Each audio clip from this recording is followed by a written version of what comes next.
사랑하는 사랑하는 세종시민 여러분, 이순열 의장님을 비롯한 선배 동료 의원님과 공무원 여러분 안녕하십니까? 더불어민주당 소속 김영현 의원입니다. 정부와 지자체는 주요 정책이나 사업의 당위성을 확보하고 효율적인 추진 방안을 마련하고자 다양한 용역을 추진합니다.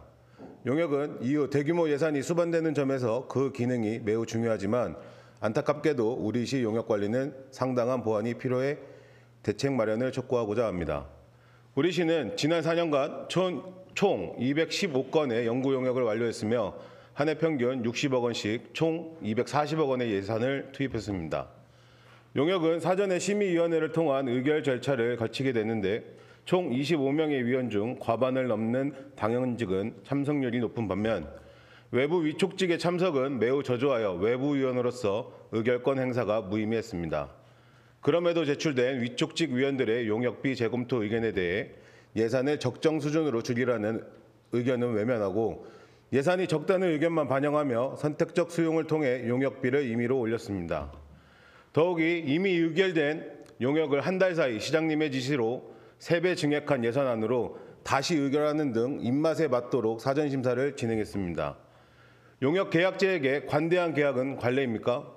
한 예로 지난 2023년에 발주한 3억이라는 큰 용역비 원가는 기준 단가의 참여율을 반영하면 7천만 원의 인건비가 반영되어야 하지만 2억 1천만 원을 인건비로 계상하여 약 1억 4천만 원을 과편성한 사례가 있으며 업체의 과실로 지연 배상금을 징수한 업체의 용역에 대해 우수하다는 평가가 이루어져 평가에 대한 신뢰도가 떨어졌습니다.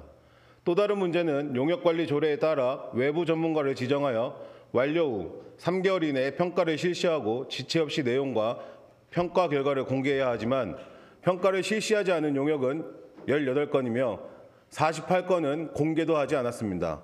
이뿐만이 아닙니다.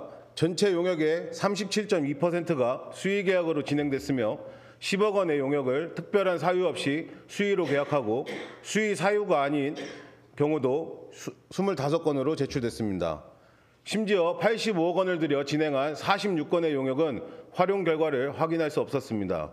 이 중 법과 조례에 근거한 경우는 83건으로 약 61.3%가 근거 없이 추진된 용역이었고 특히 기술 일반 용역을 제외한 학술 용역은 48건으로 약 50억 원이 근거 없이 추진됐습니다. 발주하는 기관의 의중에 따라 용역 결과가 좌우돼 개연성이 매우 높은 현실에서 높은 비율의 수의계약과 부실한 용역 관리는 매우 유감입니다. 위원회 활용이나 외부 전문가의 자문 등을 토대로 추진해도 무방한 사안까지 사후 문제를 우려해 일종의 요식행위로 전락하고 있는 것이 아닌가 돌아봐야 합니다.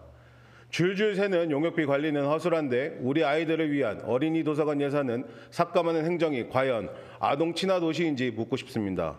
이에 본위원은 다음과 같이 제안합니다. 첫째, 사전 용역 심의 절차를 개선해 주시기 바랍니다.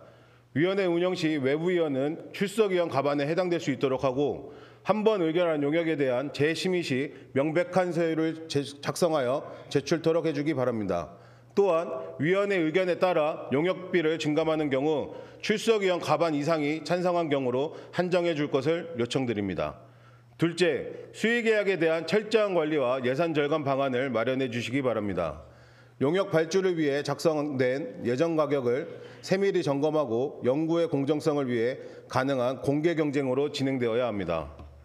2천만 원 미만을 무조건 수의로 진행하는 관행을 지향하고 반드시 필요한 때만 진행할 수 있는 기준이 필요하며 시사빌목으로 추진되는 용역도 함께 관리되어야 할 것입니다.